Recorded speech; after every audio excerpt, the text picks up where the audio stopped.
18-year-old female and my married teacher wants to hook up. A little backstory here. I recently graduated high school, and in my senior year, I became good friends with my school's music teacher. It was his first year teaching, as he's still pretty young, 27. He and I hit it off, and got along really well. We were both really into Marvel and would spend hours talking about the latest shows and movies. I'm now a freshman in college, and just turned 18. We remained friends after graduation, keeping in contact online. I never thought he was interested in me in any way other than friends, but once I turned 18, he started flirting with me on the regular. It should be noted that he is married with one kid and another on the way. His wife is far along in her pregnancy. He started asking me odd questions, like if I had a naughty side or if I was into older guys. Last night, he proposed that we should hook up.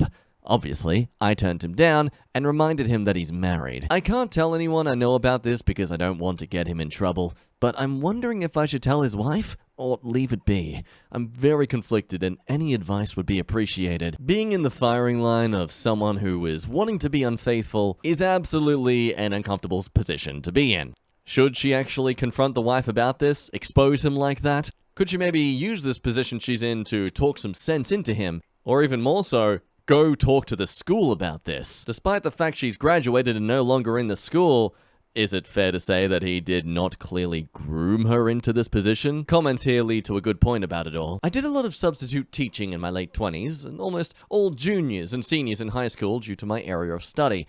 Not only was this guy grooming you, but in my state, every year we have to spend a few hours being taught exactly what this behavior is and why it's so wrong and how to find it, to report it to other people that act like this. My point is not only is this behavior absolutely gross and despicable, he is completely aware of what he's doing, not even to mention the betrayal to his wife. Meanwhile, on the opposite end of the fence that is equally verified and valid in its constructive opinion, Do it, you're both consenting adults. look, it can absolutely suck to find out that this person you thought you had a genuine good close friendship with turns out to have only been hoping to advance towards something that was most just genuinely for their own purpose of pursuit of pleasure. Oh, but women like to hook up too. It's totally fine. Yeah, but was he genuinely pursuing her just to give her a good experience or to have a good experience with someone who's young and fresh for the taking? I think, gonna shoot it out there, tell the entire school. There is no doubt this was a sense of grooming. And if he isn't gonna succeed with you, he's gonna try again. There's gonna be someone else that arrives onto his doorstep one day, eager to learn some music, and he's gonna teach them all about the G-string, and just the G-string. She'll wonder, what about the other chords? No, just the G-string. It's a really good... No! It's chord progression. Keep playing it. You'll be really good at it. Basically, just, let someone know. Just because you've graduated now and are no longer a student doesn't mean you weren't a student beforehand. Like, this is still... He was still behaving in a way that was clearly and have proven to lead up to something that was an ulterior motive. He wasn't just trying to bond with you as a student. He was trying to bond with your vagina. Moving on to more unfaithful stories that, while not exactly needing advice or help, certainly and sadly eye-opening for those caught unaware. Caught my boyfriend secretly recording naked women at his work. Yesterday I found recent video files around this date on my boyfriend's computer of him using a hidden camera to record women, motel guests, getting undressed and in and out of the showers in the motel he general manages. He hid this camera in the bathroom exhaust fan. We've been together for 2.5 years, and I would have never guessed he'd be this kind of sick person. I thought he was good. After seeing these videos, I completely lost it and confronted him. I knew immediately that he was guilty, and I did call the police. They're now investigating his computer, hard drive, and cell phone, but he wasn't arrested. I'm pretty sure he's lost his job. He might lose his house and could go to jail. The police said these kind of cases are usually drawn out and lengthy. I left him. I cannot tolerate that kind of behavior. It feels very predatory. All of his friends and some of his family think I am lying, and they've basically shunned me. He won't admit to them what he did, and is telling everyone I made it up, but he admitted it to me this morning when I went back to the house to get some things. We have a 7-month-old daughter together, and I'm a stay-at-home mum. I'm in college, and now we have no home. He kicks me out because he owns the house. I have very little support and no job. I don't know how we're going to survive. We're sleeping on my friend's couch.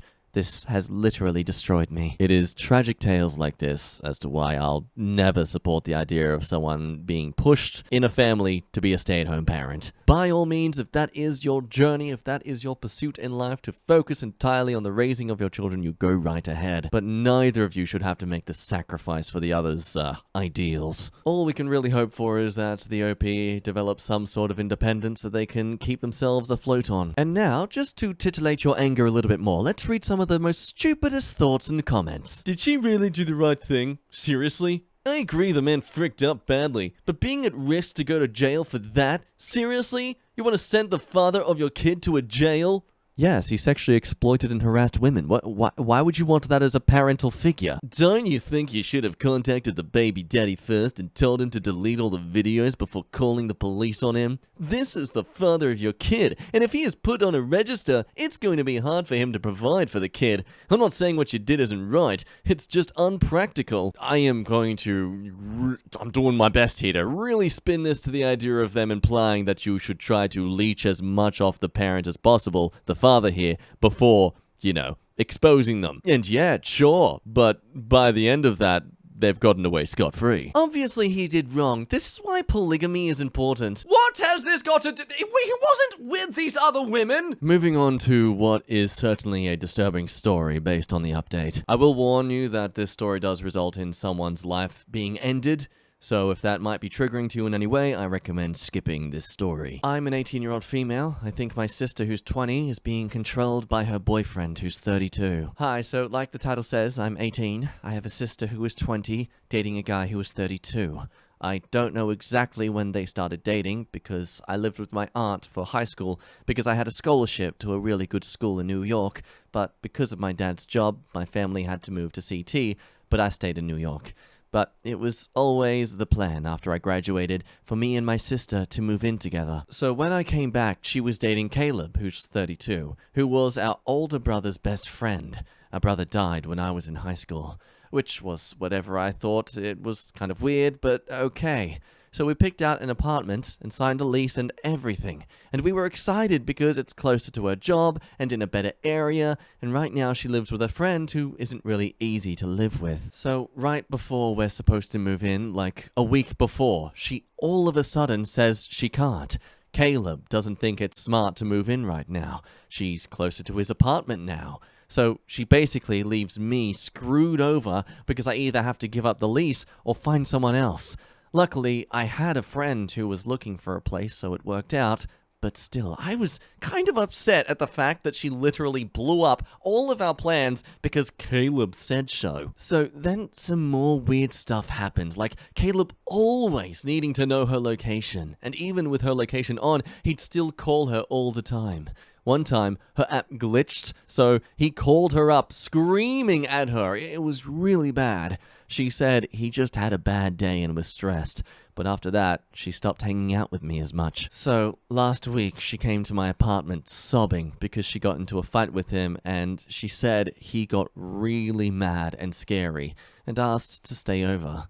I told her sure, and told her she could stay over as long as she wanted, etc. I told her I would treat her to a manicure and pedicure for the next day, and said we were going to get our hair done next weekend, which was this weekend. But the next 2 days, when I woke up, she had left. I texted her, and it wasn't until another 2 days that she texted me back. It's so weird. And she just said she was fine, and her and Caleb had made up. I asked her if she still wanted to get a mani and a pedi, and she said no, and didn't mention anything about the hair appointments. Now she's basically not really answering me, giving me short, one-word answers. I think Caleb is controlling her or reading her messages. I'm worried about her, but whenever I stop by her place, either nobody is home, or her roommate says she's staying at Caleb's, and whenever I go to Caleb's, nobody is there. Edit, I told my dad, he's not helpful at all. The cops went to my sister's apartment, but she wasn't there. They just checked Caleb's place, nobody was home. We've filed a missing persons report. And now over to the update. Again, if you are triggered by any self-harm and self-life-ending experiences, please do not read the rest of this story. Sorry this isn't a better update. I wasn't going to, but so many people are asking. My sister took her life. She left a note apologizing to all of us that we found in her car near her favorite hiking spot. I don't know how she did it. The police say they don't think anything suspicious happened. I'm sad, but I'm glad my sister is with my mum and brother. My aunt got me Clonopin, so I feel weird more than anything. Sorry I missed a lot of the comments. Once we found her, I stopped checking. Board of comments saying, I am so sorry. Please make sure you arrange through your dad or aunt to speak to a therapist. Regarding your sister, I hope they do an autopsy. Your dad or aunt can push for it. I don't know the timing, but I can't help but wonder if it was her texting you or not. But all that aside, I am so sorry for your loss and hope you and your family can find a way to move forward. And unfortunately, that is the latest of the story. They've made no other updates, no other mentions that there's been any more news towards this incident. Now, accuse me of being a conspiracy theorist about it, but I think it's very sus that the boyfriend has suddenly disappeared after she has taken her life. It's annoying, you know? I know as a guy, statistically, it's almost impossible that I'll ever have to go through such a horrifying experience with a partner. Maybe emotional manipulation I could experience, but this controlling level that results in me suddenly disappearing like this, I don't know. I don't want to play conspiracy theorist here and stuff and, you know, podcast detective, but man, does it feel like there is something more to this story. Moving on to something that hopefully gives you a bit of lightheartedness and also just what's the actual fuck? Is this cheating? So, my boyfriend and his friends got drunk and dared one of them to drink a shot of the good man juice. I don't know why they thought this was a good idea. Anyway, it ended up being my boyfriend who came in a cup and his friend drank... I got very upset by this, and he didn't understand why. I told him I was upset because that is an intimate thing. He still didn't get it. I need to know if this is cheating. It's been months, and I can't look at him the same ever again. Am I being crazy, or is this a valid response to be upset? Excuse me while my intrusive thoughts make me think of the idea of doing that and be... Gotta hand it to this comment being the absolute truth. I swear drunk men do the gayest stuff. It's not cheating, though. Don't worry. I mean, there's that old saying that, drunk actions are sober thoughts. Damn it, James, you forgot to bring some chips to the poker game tonight again, didn't you? Oh, damn it. If only I had another, like, form of currency to play this game. To play poker. I know what we can use. I think my favorite thing is the fact that all these comments are basically like, that's not cheating, but what the frick is your boyfriend doing? Over to a story that brings up the thought of, are you entitled to your man cave if that space could be used for your partner's children? Am I the a-hole for not wanting my stepdaughter to move back in? My girlfriend, basically wife, we've been together for 11 years. She comes to me and says she wants her daughter to move back in to help her out. Now she's 21. She has 2 kids, 3 and 1, and is pregnant again and married. Now, she wants to move all of them into the house so they can, quote, save to move to a better place, because the daughter doesn't like where they live. I'm not a little kids person. This also involves Mr. packing up my entire man cave of collectibles so they can live in it. I'm the only person working. Oh, and I hate her husband. He's a massive weedhead and can't hold jobs longer than a few months while being awful with money. When I voice my concern, my girlfriend tells me all I care about is myself.